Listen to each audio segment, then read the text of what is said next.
Well, turning now overseas, the Russia foreign minister inviting the new Trump administration to now join talks on Syria. And some say this is an example of possible thawing in relations between Russia and the United States as President-elect Trump prepares to take over.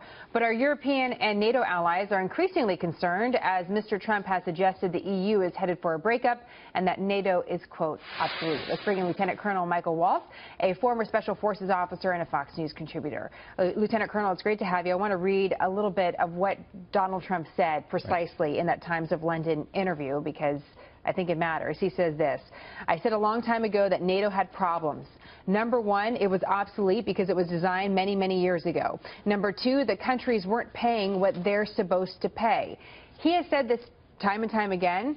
Do you think America is being taken for granted? Well, I agree with his Secretary of Defense nominee in the broad sense that NATO has been critical to European stability, global stability since World War II, and standing up to the Soviet Union. That said, I think President-elect Trump is voicing some concerns that many of us who have worked with NATO have said privately, and that they do need to step up and pay for their own defense.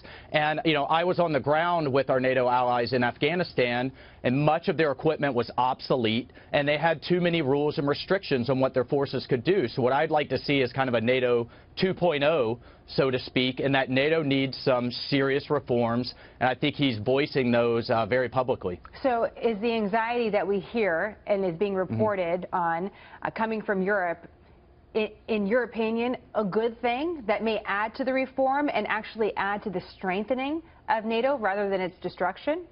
Well, I think shaking some things up within NATO and within our European partners is a good thing. I do have some concerns, frankly, about doing it so publicly, because I fear that it sends the wrong message to both terrorist groups and to the Russians. I could see the Russians thinking right now, and Putin in particular, thinking through Estonia, Latvia, Lithuania, the other countries that they may have their eyes on, and whether the United States would really stand up and support its NATO allies. So I'd like to see it a little more private, but I do think it's a good thing that we're shaking the tree, so to speak. Well, someone else is making public statements, and you mentioned him already, and that's General Mattis, the nominee for Secretary of Defense. He actually was the Supreme Allied Commander of Transformation for NATO for a few years, and here's what he said just last week. NATO, from my perspective, having served once as a NATO Supreme Allied Commander, is the most successful military alliance probably in modern world history, maybe ever. So you say you're concerned about what Vladimir Putin, for example, might hear from Donald Trump. What do you think Vladimir Putin's hearing from General Mattis? Well, I think he's hearing the United States is going to stand strong and approach the relationship from a renewed position of strength. It's one thing to have the most powerful military force in the world, but I think Putin has believed in the last 8 years at least that we aren't going to use it.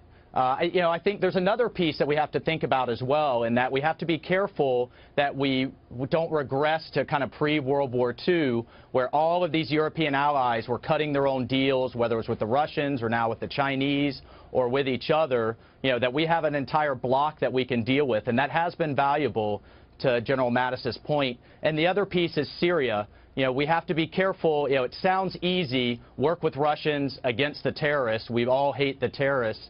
But all of those countries are calling different groups, quote-unquote, terrorists. And we have to remember that Russia is aligned with Iran and Hezbollah in Syria, and we certainly don't want to be aligned with them, particularly as we take on Iran with the Iran deal. Interesting. So we'll have to examine those relationships and also examine America's role in the world, which seems to be the larger theme here.